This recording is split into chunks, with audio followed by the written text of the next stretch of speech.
दगड़ियों, अमेरिका और इजराइल मिलकर पृथ्वी पर एक ऐसे साम्राज्यवाद को स्थापित कर देना चाहते हैं जहां पूरी पृथ्वी पर कुछ कंपनियां राज्य करें और बाकी आम आदमी का जीवन उन कंपनियों द्वारा बनाए गए नियमों कानूनों के तहत संचालित हो। ठीक वैसे ही जैसे गुलामी के दौर में पहले ईस्ट इंडिया कंपनी और फिर सीधे सीधे ब्रिटिश हुकूमत ने भारत को अपना साम्राज्य बनाया हुआ था, वैसे ही पूरी पृथ्वी को कुछ कंपनियों का साम्राज्य बनाने की पुरजोर कोशिश अभी चल रही है। इस कोशिश में अभी आपने देखा होगा कि वेनेजुला का राष्ट्राध्यक्ष उसके शयन कक्ष से उठाकर अमेरिका की जेल में कैद कर दिया गया और वहां मनमाफिक व्यक्ति को वेनेजुला का राष्ट्राध्यक्ष बनाकर बैठा दिया गया है। यदि हम देखते हैं कि अमेरिका और इजराइल के द्वारा किए जा रहे हैं इस प्रयास का पूरी दुनिया में खुला विरोध यदि कोई कर रहा था तो वो ईरान कर रहा था। चीन अगर विरोध करता है तो उसको आप छेड़ नहीं सकते, रूस को आप छेड़ नहीं सकते, लेकिन जो दूसरे देश हैं जहां के खनिजों पर आपको लगता है कि कंपनियों का कब्जा होना चाहिए, जहां की श्रम शक्ति पर आपको लगता है कि कंपनियों का कब्जा होना चाहिए, उसमें आप खुरापात कर रहे हैं। लंबे समय से अमेरिका और इजराइल संयुक्त रूप से चाहते थे कि ईरान को किसी तरीके से अपने अधीन लिया जाए। खमैनी साहब के रहते हुए तो यह संभव नहीं था। इसी सप्ताह खमैनी साहब की हत्या कर दी गई है। अमेरिका सोच रहा था कि शायद उनकी हत्या करते ही एक बहुत बड़ा विद्रोह खमैनी की 45 साल की जो सत्ता थी उसके खिलाफ सड़कों पर आएगा, अमेरिका के पक्ष में तालियां बजेंगी और अमेरिका एक दो दिन के अंदर ईरान में अपने हिसाब से अपना आदमी बैठाने में कामयाब हो जाएगा। लेकिन शायद अमेरिका और इजराइल का गणित गड़बड़ा गया। खमेनी साहब की हत्या के बाद पूरा ईरान हत्या के खिलाफ सड़कों पर उतर गया, साम्राज्यवाद के खिलाफ सड़कों पर उतर गया, अमेरिका के खिलाफ, इजराइल के खिलाफ सड़कों पर उतर गया। सिर्फ ईरान ही नहीं, पूरी दुनिया में इस जघन्य हत्याकांड की घोर भर्त्सना हुई। आप कह सकते हैं भारत में तो कुछ लोग तारीफ भी कर रहे हैं।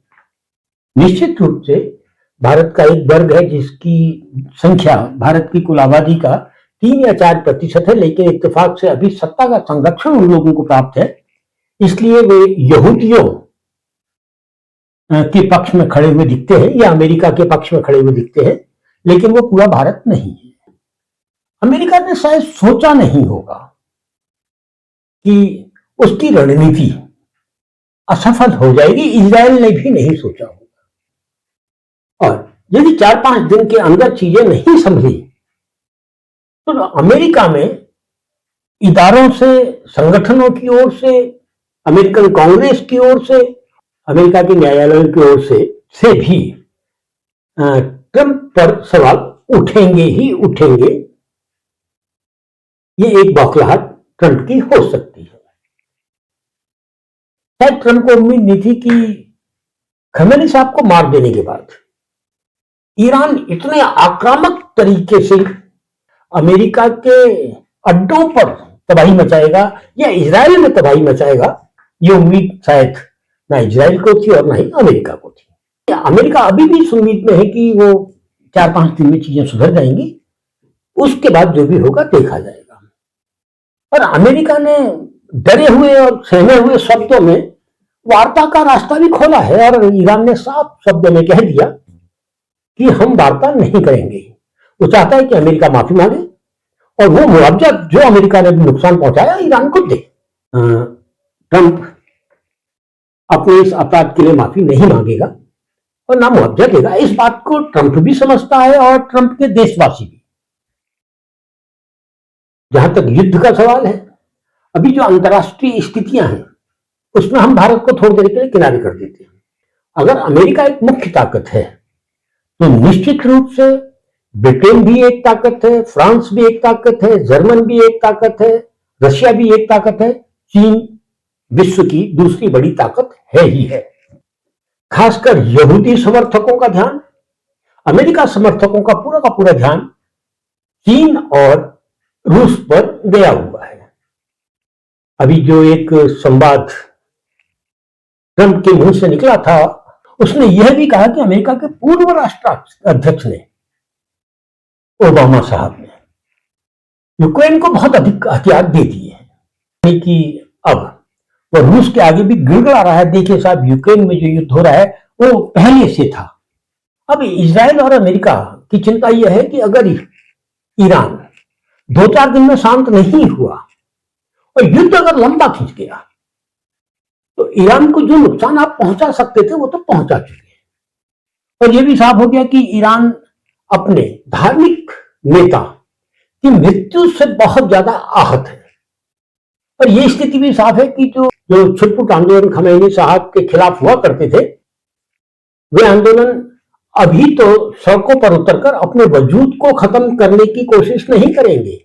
यह भी ईरान में साफ हो चुका है।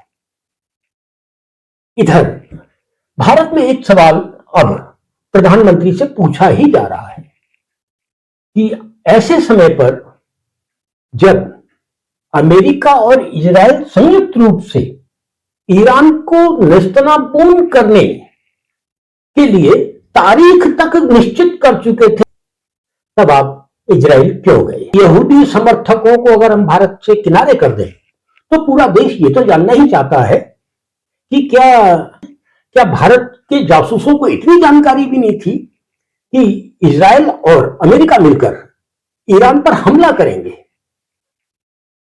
क्या प्रधानमंत्री इस बात को कह सकते हैं कि साहब भारत को तो मालूम ही नहीं था, ये स्थिति भी आ सकती है? शायद वो नहीं कहेंगे। लेकिन सवाल भारत का अपने प्रधानमंत्री से बना ही रहेगा कि ऐसे समय पर आप इजराइल गए क्यों थे? जब बांग्लादेश को हमने पाकिस्तान से अलग किया था तब ईरान हमारे साथ नहीं था, लेकिन जब भी कश्मीर का मुद्दा सामने आया, ईरान हमेशा एक ताकत के रूप में भारत के पक्ष में खड़ा रहा। यही नहीं, ईरान में तो गांधी के नाम से अस्पताल भी है। ये बात अभी अभी शायद पूरे भारत में जानी होगी। जो यहूदियों के साथ भी हैं और जो सावरकर और गोडसेवादी भी हैं, तो उनको तो लग रहा होगा चलो गांधी के नाम के अस्पताल पर इजराइल ने बम फेंका या अमेरिका ने बम फेंका, ठीक ही हुआ। लेकिन एक चीज तो साफ हो गई कि ईरान गांधी के नाम का कितना अधिक सम्मान करते हैं।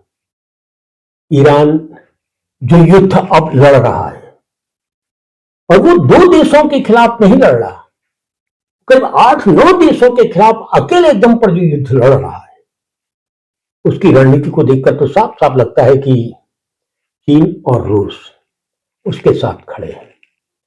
इधर नाटो के देश फूंक फूंक कर कदम उठाएंगे। वो इसलिए उठाएंगे क्योंकि यूक्रेन के साथ नाटो खड़ा था, और जब यूक्रेन के साथ नाटो खड़ा था तब रूस अकेला था। इधर रूस ईरान के साथ खड़ा होगा और उधर चीन ईरान के पक्ष में होगा, तो ब्रिटिश या जर्मन या फ्रांस भी आंख मूंद कर यहूदियों या फिर अमेरिकनों के पक्ष में बयान नहीं देंगे। कि कनाडा ने तो यहां तक कह दिया कि हमसे थोड़ी पूछा था, जब अब हमसे उम्मीद कर रहे हो। लेकिन जर्मन को थोड़ी देर के किनारे कर दें तो फ्रांस ने भी अमेरिका को अंगूठा ही दिखाया है, और ब्रिटिश हुकूमत ने तो सीधे सीधे, हमारे यहां पहाड़ी में कहा होता है, घुत्ती दिखा दी है। तो अमेरिका और इजराइल दोनों को घुत्ती दिखा दी है। अन्य राष्ट्रों के जो बयान आ रहे हैं वो भी अमेरिका के पक्ष में जाते हुए नहीं दिखाई दे रहे हैं, और ना ही यहूदियों के पक्ष में जाते हुए दिखाई दे रहे हैं। यदि यह युद्ध 10, 12, 14, 15 दिन लंबा खींच गया तो स्वयं इजराइल के अंदर बहुत बड़ा सवाल सामने आएगा, क्योंकि अभी आप फिलिस्तीन से नहीं लड़ रहे हैं, अभी आप उस ईरान से लड़ रहे हैं जिसने युद्ध झेले हैं और युद्ध किए हैं, और जो बहुत बड़ा देश है। उस ईरान से लड़ रहे हैं जिसके साथ चीन खुलकर आएगा ही आएगा, रूस खुलकर आएगा ही आएगा, और ब्रिटेन, फ्रांस खुलकर उसके खिलाफ नहीं आ सकते हैं। ऐसी स्थिति में इजराइल के अंदर भी एक सवाल उठेगा। वैसे भी इजराइल में विपक्ष भले ही कमजोर है और वहां के अखबार भी नेतन्याहू साहब के युद्ध नीति के विरोधी ही रहे हैं, और भ्रष्टाचार के दलदल में फंसा नेतन्याहू, तो जिसे दुनिया के तमाम राष्ट्रों ने एक अपराधी के रूप में घोषित कर दिया है, उसके खिलाफ अगर इजराइल में आवाज उठी तो शायद फिर उस आवाज को नेतन्याहू नहीं दबा पाएगा, नहीं कुचल पाएगा। ये अरब मुल्क के आवाम आज भी ईरान के साथ है। पर इस बीच में अगर हम देखते तो पूरी दुनिया में जो सिया सुन्नी को अलग अलग देखने का एक रिवाज है, एक चलन है, तो खमेनी साहब की मृत्यु के बाद दोनों एक साथ खड़े हुए दिखाई भी दे रहे हैं। खैर,